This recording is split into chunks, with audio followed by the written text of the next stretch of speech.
Welcome to ਆਰਡੀਐਸ legal ਅੱਜ ਅਸੀਂ discuss ਕਰਾਂਗੇ ਫੋਰਥ ਪੇਪਰ ਆਫ AIBE। ਇਸ ਦਾ ਫਸਟ ਕੁਐਸਚਨ ਹੈ ਹੂ ਕੈਟਾਗੋਰਾਈਜ਼ ਦੀ ਸਬਜੈਕਟ ਆਫ ਜੂਰਿਸਪ੍ਰੂਡੈਂਸ ਐਜ਼ ਐਕਸਪੋਜ਼ਿਟੋਰੀਅਲ ਜੂਰਿਸਪ੍ਰੂਡੈਂਸ ਐਂਡ ਸੈਂਸੋਰੀਅਲ ਜੂਰਿਸਪ੍ਰੂਡੈਂਸ। ਸੋ ਜੋ ਇਸ ਚੀਜ਼ ਨੂੰ ਕੈਟਾਗੋਰਾਈਜ਼ ਕੀਤਾ ਸੀ ਉਹ ਕੀਤਾ ਸੀ ਵੈਂਥਮ ਨੇ। ਨੈਕਸਟ ਕੁਐਸਚਨ ਹੈ who describe jurisprudence as a lawyers extraversion. So ਇਹ ਜੂਲੀਅਸ ਸਟੋਨ ਦੇ ਦੁਆਰਾ ਕਿਹਾ ਗਿਆ ਸੀ। ਥਰਡ ਹੈ fiction theory is related to which of the following concept. ਜਿਹੜੀ ਫਿਕਸ਼ਨ ਥਿਊਰੀ ਹੈ ਉਹ ਕਿਸ ਕੰਸੈਪਟ ਨੂੰ ਲੈ ਕੇ ਹੈ? ਜੋ ਫਿਕਸ਼ਨ ਥਿਊਰੀ ਹੈ ਉਹ ਲੀਗਲ ਪਰਸਨੈਲਿਟੀ ਨੂੰ ਲੈ ਕੇ ਹੈ। ਨੈਕਸਟ ਹੈ ਸਾਡਾ ਕੁਐਸਚਨ ਦੀ ਕੰਜ਼ਿਊਮਰ ਪ੍ਰੋਟੈਕਸ਼ਨ ਐਕਟ ਵਾਜ਼ ਐਨੈਕਟਡ ਇਨ। ਜੋ ਕੰਜ਼ਿਊਮਰ ਪ੍ਰੋਟੈਕਸ਼ਨ ਐਕਟ ਸੀਗਾ ਪੁਰਾਣਾ ਸਾਡਾ 1986 ਦੇ ਵਿੱਚ ਐਨੈਕਟ ਹੋਇਆ ਸੀ, ਲੇਕਿਨ ਹੁਣ ਉਸ ਨੂੰ ਫਿਰ ਦੱਸ ਦਿੰਦਾ ਇੱਕ ਵਾਰ 2019 ਦੇ ਐਕਟ ਦੇ ਨਾਲ ਰਿਪਲੇਸ ਕਰ ਦਿੱਤਾ ਗਿਆ ਹੈ।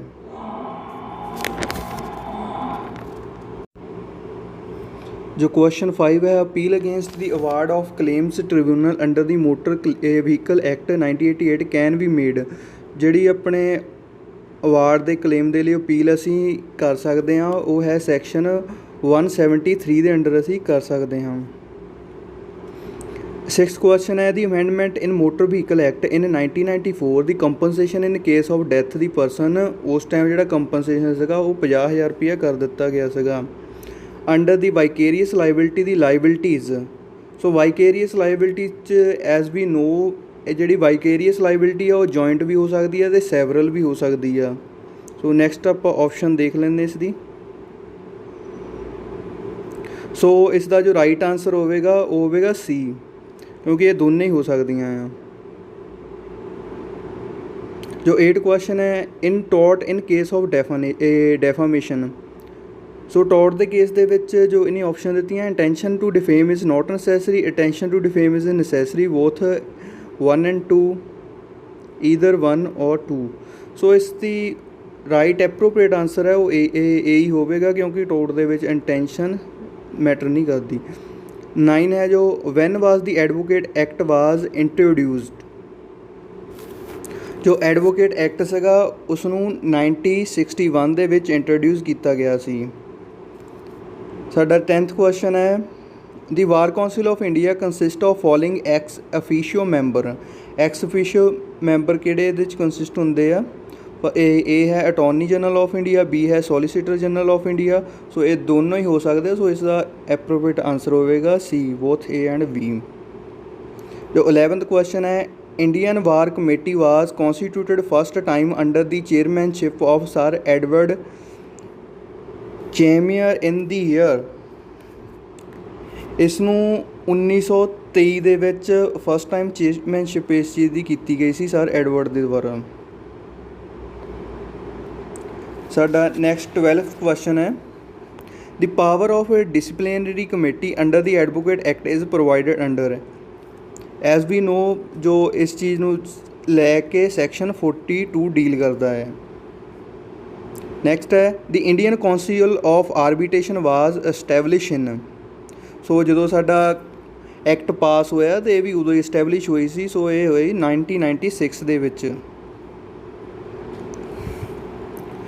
ਨੈਕਸਟ ਹੈ ਲੈਕਸ ਆਰਬੀਟਰੇਰੀ ਮੀਨਸ ਕੀ ਹੁੰਦਾ ਹੈ? ਸੋ ਇਸ ਦਾ ਮੀਨਿੰਗ ਹੁੰਦਾ ਹੈ ਸੀਟ ਆਫ ਆਰਬੀਟ੍ਰੇਸ਼ਨ। ਹੁਣ ਆਪਾਂ ਆਪਸ਼ਨਸ ਦੇਖ ਲੈਂਦੇ ਕੀ ਦਿੱਤੀਆਂ। ਆਰਬੀਟਰੀ ਲਾਅ ਇਹ ਵੀ ਗਲਤ ਹੈ, ਜਸਟ ਲਾਅ ਇਹ ਵੀ ਗਲਤ ਹੈ, arbitral tribunal sitting in India can apply the why the Singapore, none of the above. So as clear ਨਹੀਂ ਕੋਈ ਵੀ ਆਪਸ਼ਨ ਹੈ। ਜੋ ਬੀ, ਸੀ ਅਤੇ ਡੀ ਇਹ ਤਾਂ ਗਲਤ ਹੈ, ਇਸ ਲਈ ਜੋ ਇਸ ਦਾ ਮੋਸਟ ਐਪਰੋਪਰੀਏਟ ਆਨਸਰ ਹੈ ਉਹ ਹੈ ਏ। ਨੈਕਸਟ ਸਾਡਾ 15 ਕੁਐਸਚਨ ਹੈ in India the arbitration and conciliation act ਵਾਜ਼ ਐਨੈਕਟਡ ਇਨ। ਸੋ ਅਸੀਂ ਪਿਛਲੇ ਕੁਐਸਚਨ 'ਚ ਵੀ ਇਸ ਚੀਜ਼ ਨੂੰ ਦੇਖਿਆ ਸੀਗਾ 1996 ਦੇ ਵਿੱਚ ਇਸ ਨੂੰ ਐਨੈਕਟ ਕੀਤਾ ਗਿਆ ਸੀ।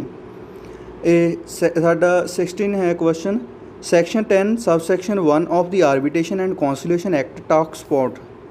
ਸੋ ਇਹ ਸਾਡਾ ਡੀਲ ਕਰਦਾ ਆ ਨੰਬਰ ਆਫ ਆਰਬੀਟ੍ਰੇਸ਼ਨਸ ਨੂੰ ਲੈ ਕੇ। 17ਵਾਂ ਕੁਐਸਚਨ ਹੈ a Sunni Muslim marriage with ਕਿਤਾਬੀਆ girl the marriage is A valid, B void, C irregular, D none of these.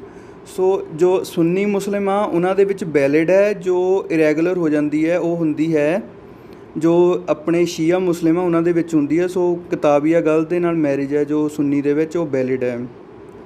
जो साडा 18 क्वेश्चन है, the dissolution of Muslim marriage act 1939 is based on which school of Muslim law. So जिहड़ा Maliki school है ये उस चीज़ दे नाल based है। साडा 19 क्वेश्चन है, under the Hindu adoption and maintenance act 1956 a female Hindu has the capacity to take a son और daughter in adoption if she is not married, she is married, she is widow and has no son or daughter but has a widow daughter in law, she cannot adopt at all। सो इसका right answer है ए, जो married नहीं है girl वो ले सकती है adoption च। साडा 20 क्वेश्चन है, a child born of void and voidable marriage under Hindu law is. So as we know जो लेजिटमेट ही होवेगा, चाहे वो वॉइड होवे ਜਾਂ वॉइडेबल मैरिज होवे, कोई भी चाइल्ड आ बॉर्न ਹੁੰਦਾ है। सो ਹੁਣ ਆਪਾਂ ਇਸ 'ਤੇ ਦੇਖ ਲੈਂਦੇ ਆਪਸ਼ਨਸ। ਸੋ ਇਸ ਦੀ ਰਾਈਟ ਆਪਸ਼ਨ ਹੈ ਉਹ ਏ ਹੀ ਹੋਵੇਗੀ, ਲੈਸਟੀਮੇਟ। ਨੈਕਸਟ ਹੈ ਸਾਡਾ 21, the father of which of the leader has been the deputy prime minister of India. So generally ਇਸ ਤਰ੍ਹਾਂ ਦੇ ਕੁਐਸਚਨ ਇੱਕ ਅੱਧਾ ਆਈ ਜਾਂਦਾ ਪੇਪਰ ਦੇ ਵਿੱਚ। ਜੋ ਇਸ ਦਾ ਆਂਸਰ ਹੈ 21 ਦਾ ਉਹ ਹੈ ਬੀ, मिसिस मीरा कुमार। जो क्वेश्चन 22 है साडा, who was the constitutional adviser to the constituent assembly of India. So इसका राइट आंसर है BN राओ जी, जो साडे कॉन्स्टिट्यूशनल एडवाइज़र सन। नैक्सट है 23 साडा, the concept of judicial review in India is based on procedure establish by law, ये भी wrong है। Due process of law, ये भी रॉन्ग है। रूल ऑफ लॉ, ये भी रॉन्ग है। सो जो असी जुडिशियल रिव्यू का लिया है वो असी USA तो लिया है, तो इस तो इलावा वो इत्थे ऑप्शन नहीं है, असी मोस्ट एप्रोप्रिएट ऑप्शन देखनी है। So international treaty and convention जो इसका मोस्ट एप्रोप्रिएट आंसर है। 24 जो साडा क्वेश्चन है, protection of environment is sari constitution duty है, डायरैक्टिव प्रिंसीपल है या फंडामेंटल ड्यूटी है।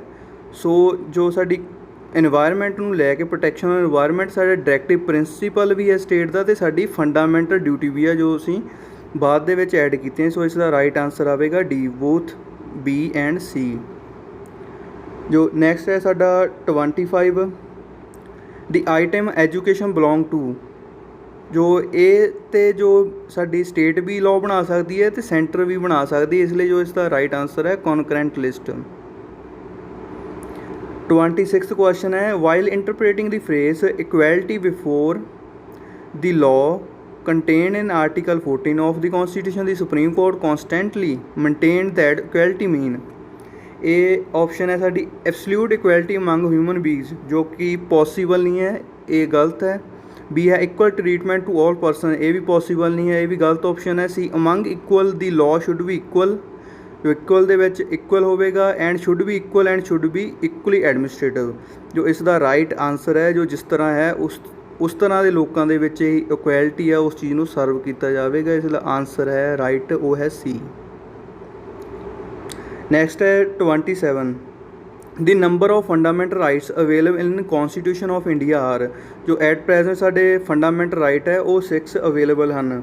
14 तो लैके 18 तक साडा है राइट टू इक्वैलिटी, 19 तो लैके 22 तक साडा फ्रीडम्स हो गए, तो 23 तो लैके 24 तक राइट अगेंस्ट एक्सप्लॉयटेशन, तो साडे 25 तो लैके 28 तक हो गए रिलीजीअस राइट्स, तो 29 तो लैके 31 तक cultural and education right, and उस तो बाद साडे नैक्सट है कॉन्स्टिट्यूशन रैमेडीज़। सो सारे मिला के साडे 6 राइट होंदे आ फंडामेंटल राइट एट प्रेजेंट। जो ओरिजिनली सगे ये साडे 7 सगे। Which one of the following fundamental rights are described by Dr. Ambedkar as the heart and soul of the constitution? इस स्टेटमेंट उन्होंने कॉन्स्टिट्यूशन रैमडीज़ ਨੂੰ ਲੈ ਕੇ ਦਿੱਤੀ ਸੀਗੀ। सो इसका राइट आंसर है सी। नैक्सट है 29, what is the period of appointment of the comptroller and auditor general of India? सो जो इसकी ਟਰਮ ਹੈ ਉਹ ਹੈ 6 ਸਾਲਾਂ ਦੀ ਜਾਂ 65 ਸਾਲ ਦੀ ਉਮਰ ਤੱਕ। ਸੀ ਇਸ ਦਾ ਰਾਈਟ ਆਂਸਰ ਹੈ। ਜੋ ਨੈਕਸਟ ਹੈ ਸਾਡਾ, which of the following writ is a bulwark of personal freedom. Bulwark ਹੁੰਦਾ ਕਿਸੇ ਕਿਸਮ ਦੀ ਵਾਲ ਜਾਂ ਢਾਲ। ਸੋ ਸਾਡੇ ਪਰਸਨਲ ਫਰੀਡਮਸ ਨੂੰ ਲੈ ਕੇ ਜੋ ਡੀਲ ਕਰਦੀ ਆ ਉਹ ਹੈ ਹੀਬਸ ਕਾਰਪਸ। ਇਸ ਦਾ ਰਾਈਟ ਆਂਸਰ ਹੈ C. Supremacy of law, equality before law and predominance of legal spirit are the basic principle of doctrine of colour legislation, ਇਹ ਵੀ ਰੋਂਗ ਹੈ। Doctrine of separation of power, ਇਹ ਵੀ ਰੋਂਗ ਹੈ। Doctrine of rule of law. ਅਤੇ next ਹੈ ਸਾਡਾ doctrine of excessive delegation, ਤੋਂ ਡੈਲੀਗੇਸ਼ਨ ਵਾਲਾ ਵੀ ਨਹੀਂ ਹੋਵੇਗਾ। ਤੋਂ ਇਸ ਦਾ ਰਾਈਟ ਆਂਸਰ ਹੈ 31 ਦਾ, ਉਹ ਹੋਵੇਗਾ C, doctrine of rule of law. Next है 32. Rule of law is a antithesis of arbitrariness in all civilized society. It has come to be regarded as mark of a free society. It seeks to maintain the balance between the opposite notions of individual liberty and public order. This was opinion by whom in famous habeas corpus case A.H.R. Khanna ਜੀ ਦੇ ਦੁਆਰਾ statement ਦਿੱਤੀ ਗਈ ਸੀ। So next ਸਾਡਾ 33 ਜੋ maximum ਹੈ ਇੱਕ delegate is not protest delegate, ਮਤਲਬ ਕਿ ਜਿਸ ਨੂੰ ਆਲਰੇਡੀ ਕੋਈ ਚੀਜ਼ ਡੈਲੀਗੇਟ ਕਰ ਦਿੱਤੀ ਗਈ ਹੈ ਉਹ ਅੱਗੇ ਜਾ ਕੇ ਡੈਲੀਗੇਟ ਨਹੀਂ ਕਰ ਸਕਦਾ। ਹੁਣ ਆਪਾਂ ਆਪਸ਼ਨਸ ਦੇਖ ਲੈਂਦੇ ਇਸ ਚੀਜ਼ ਦੀਆਂ। ਡੈਲੀਗੇਟ ਕੈਨ ਫਰਦਰ ਡੈਲੀਗੇਟ ਗਲਤ ਹੈ। ਆ delegate can not further delegate, ਇਹ ਸਹੀ ਹੈ ਬੀ। Next है 34. Consumer Protection Act 1986 is a predominantly based on UN General Assembly resolution with the due negotiation in the unilateral unstated unecosos none of the above. Actually ਇਸ ਦਾ right answer ਹੈ D. ਇਹ ਸਾਰੀਆਂ ਕੋਈ ਵੀ convention ਇਸ ਚੀਜ਼ ਨਾਲ deal ਨਹੀਂ ਕਰਦੀਆਂ। 35 ਹੈ ਜੋ ਸਾਡਾ question, which of the following is irrelevant fact under evidence act. Fact regarding motive, ਇਹ ਵੀ ਰੈਲੀਵੈਂਟ ਹੈ। Fact regarding statement without related conduct, statement ਇਹ ਵੀ ਰੈਲੀਵੈਂਟ ਫੈਕਟ ਹੈ। A fact regarding statement clubbed with conduct, ਇਹ ਵੀ relevant fact ਹੈ। Fact which make other relevant fact as highly probable, ਜੋ ਇਹ ਹੈ ਰੈਲੀਵੈਂਟ ਫੈਕਟ ਦੇ ਵਿੱਚ ਨਹੀਂ ਆਉਂਦਾ ਹੈ ਐਵੀਡੈਂਸ ਦੇ। ਸੋ ਇਸ ਦਾ ਰਾਈਟ ਆਂਸਰ ਹੈ ਡੀ। 36 ਹੈ test of competency of witness is, ਉਹਦੇ ਲਈ ਏ ਆਪਸ਼ਨ ਹੈ ਹਰ ਬੀਇੰਗ ਇੰਟੈਲੀਜੈਂਟ, ਇੰਟੈਲੀਜੈਂਟ ਹੋਣਾ ਨਹੀਂ ਜ਼ਰੂਰੀ ਹੈ। ਮਸਟ ਵੀ ਮੇਜਰ, ਮੇਜਰ ਹੋਣਾ ਵੀ ਜ਼ਰੂਰੀ ਹੈ। ਚਾਈਲਡ ਵੀ ਵਿਟਨੈਸ ਦੇ ਸਕਦਾ ਹੈ। ਸੀ understanding the nature of question, ਠੀਕ ਹੈ ਇਹ ਹੋਣੀ ਚਾਹੀਦੀ ਅੰਡਰਸਟੈਂਡਿੰਗ। ਅਤੇ ਡੀ ਹੈ capable of understanding the nature of question ਹੈ ਗਿਵਿੰਗ ਰੈਸ਼ਨਲ ਆਂਸਰ। ਸੋ ਇਸ ਦਾ ਜੋ ਰਾਈਟ ਆਂਸਰ ਹੈ ਉਹ ਹੋਵੇਗਾ ਡੀ। ਆਪਾਂ ਇਹਨਾਂ ਸੀ ਅਤੇ ਡੀ ਦੇ ਵਿੱਚੋਂ ਮੋਸਟ ਐਪਰੋਪਰੀਏਟ ਨੂੰ ਚੁਣਨਾ ਹੈ। ਸੋ 36 ਦਾ ਜੋ ਆਂਸਰ ਆਵੇਗਾ ਉਹ ਆਵੇਗਾ ਡੀ। 37 ਹੈ which one is exceptional to rule of hearsay evidence. Hearsay ਦਾ ਇੱਕੋ ਐਕਸੈਪਸ਼ਨ ਹੈ ਉਹ ਹੈ dying declaration. 38 a communication between husband and wife is treated as privileged communication. So ਇਹ ਆਪਸ਼ਨ ਹੈ was made during marriage with promise of confidentiality. B ਹੈ was made during marriage even without promise of confidentiality was made before marriage and promise it was made after marriage। ਸੋ ਇਸ ਦੇ ਲਈ ਸਾਨੂੰ ਕੋਈ promise ਕਰਨ ਦੀ ਲੋੜ ਨਹੀਂ ਹੈਗੀ। ਸੋ ਇਸ ਦਾ ਮੋਸਟ ਐਪਰੋਪਰੀਏਟ ਆਂਸਰ ਹੈ ਬੀ, ਕਿਉਂਕਿ ਹਸਬੈਂਡ ਵਾਈਫ ਹੈ ਉਹ ਪ੍ਰਿਵਿਲੇਜ ਕਮਿਊਨੀਕੇਸ਼ਨ ਦੇ ਵਿੱਚ ਉਹਨਾਂ ਦੇ ਵਿੱਚ ਕੁਛ ਵੀ ਹੋਇਆ ਹੈ ਉਹ ਹੋਵੇਗਾ। 39 leading question can be ask even without permission of court during. ਜੋ ਲੀਡਿੰਗ ਕੁਐਸਚਨ ਹੈ ਉਹ ਸਿਰਫ ਆਪਾਂ ਕ੍ਰੋਸ ਐਗਜ਼ਾਮਿਨ ਦੇ ਵਿੱਚ ਹੀ ਪੁੱਛ ਸਕਦੇ ਹਾਂ। ਸੋ ਇਸ ਦਾ ਰਾਈਟ ਆਂਸਰ ਹੈ ਉਹ ਹੈ ਬੀ। ਨੈਕਸਟ ਹੈ ਸਾਡਾ 14 question, what do you mean by word evidence. So ਇੱਥੇ ਐਵੀਡੈਂਸ ਦੀ ਜੋ ਪਰਿਭਾਸ਼ਾ ਤਾਂ ਨਹੀਂ ਦਿੱਤੀ ਗਈ, ਲੇਕਿਨ ਆਪਾਂ ਇਹਦੇ ਵਿੱਚੋਂ ਵਰਡ ਜੋ ਹੈ ਐਪਰੋਪਰੀਏਟ ਹੋਣਗੇ ਉਹੀ ਚੁਣਨੇ ਆ। Every fact connected with case, fact introduce in court of law, both. So first ਹੈ ਜੋ ਇਹ ਵੀ ਨਹੀਂ ਹੋ ਸਕਦਾ ਕਿਉਂਕਿ ਹਰੇਕ ਜੋ ਆਪਾਂ ਕਹਿ ਲਓ ਫੈਕਟ ਹੈ ਉਹ ਐਡਮਿਸੀਬਲ ਨਹੀਂ ਹੋਵੇਗਾ ਇਸ ਚੀਜ਼ ਨੂੰ ਲੈ ਕੇ। ਅਤੇ ਨੈਕਸਟ ਹੈ ਠੀਕ ਆ ਬੀ ਫੈਕਟ ਇੰਟਰੋਡਿਊਸ ਇਨ ਕੋਰਟ ਜੋ ਬੀ ਇਸ ਦਾ ਰਾਈਟ ਆਂਸਰ ਹੋਵੇਗਾ। ਸੋ ਉਹੀ ਚੀਜ਼ਾਂ ਆਪਾਂ ਇੰਟਰੋਡਿਊਸ ਕਰ ਸਕਦੇ ਹਾਂ ਜੋ ਐਡਮਿਸਿਬਲ। 41 ਕੁਐਸਚਨ ਹੈ what is fact is issue. ਇਹ ਹੈਗਾ fact involve indirectly necessary fact to arrive or determining right liability or immunity। ਸੋ ਇਸ ਦਾ ਰਾਈਟ ਆਂਸਰ ਹੈ ਉਹ ਬੀ ਹੋਵੇਗਾ। ਰੈਲੀਵੈਂਟ ਫੈਕਟ ਕੀ ਹੁੰਦੇ ਆ 42 a fact logically relevant to any fact in issue. So ਆਪਾਂ logically fact ਨੂੰ ਨਹੀਂ ਮੰਨਦੇ ਹੈਗੇ, ਆਪਾਂ ਸਿਰਫ ਅਤੇ ਸਿਰਫ ਲੀਗਲੀ ਜੋ ਫੈਕਟ ਆ ਉਹ ਹੀ ਐਡਮਿਸਿਬਲ ਆ ਸਾਡੇ ਐਵੀਡੈਂਸ ਐਕਟ ਦੇ ਵਿੱਚ। ਇਸਦਾ ਆਂਸਰ ਰਾਈਟ ਬੀ। ਅਤੇ 43 ਹੈ ਦੀ ਟਰਮ ਲੌਕਆਊਟ ਅੰਡਰ ਦੀ ਇੰਡਸਟਰੀਅਲ ਡਿਸਪਿਊਟ ਐਕਟ ਡਿਫਾਈਨ ਇਨ। ਸੋ ਇਹ ਜਿਹੜੀ ਆ 21 ਦੇ ਵਿੱਚ ਡਿਫਾਈਨ ਕੀਤਾ ਗਿਆ ਇਸ ਨੂੰ। ਇਸ ਦਾ ਰਾਈਟ ਆਂਸਰ ਹੈ ਦੀ ਟਰਮ ਲੇ of has been defined under the industrial dispute act ਜੋ ਇਹ ਵੀ 2KK ਦੇ ਵਿੱਚ ਡਿਫਾਈਨ ਕੀਤੀ ਹੈ। ਇਸ ਦਾ ਵੀ ਰਾਈਟ ਆਂਸਰ ਇਹੀ ਹੈ। ਨੈਕਸਟ ਹੈ 45 ਦੀ ਟ੍ਰੇਡ ਯੂਨੀਅਨ ਐਕਟ ਵਾਜ਼ ਐਨੈਕਟਡ। ਜੋ ਟ੍ਰੇਡ ਯੂਨੀਅਨ ਐਕਟ ਸੀਗਾ ਉਸ ਨੂੰ 1926 ਦੇ ਵਿੱਚ ਪਾਸ ਕੀਤਾ ਗਿਆ ਸੀ। The term minimum wages has been described. So ਜਿਸ ਤਰ੍ਹਾਂ ਨਾਮ ਤੋਂ ਹੀ ਪਤਾ ਲੱਗਦਾ ਹੈ ਅਤੇ ਇਸ ਨੂੰ ਜੋ ਮਿਨੀਮਮ ਵੇਜਸ ਐਕਟ ਆ ਉਹਦੇ ਅੰਡਰ ਹੀ ਡਿਸਕ੍ਰਾਈਬ ਕੀਤਾ ਗਿਆ ਹੋਵੇਗਾ। ਸੋ ਇਸ ਦਾ ਰਾਈਟ ਆਂਸਰ ਹੈ ਸੀ ਮਿਨੀਮਮ ਵੇਜਸ ਐਕਟ।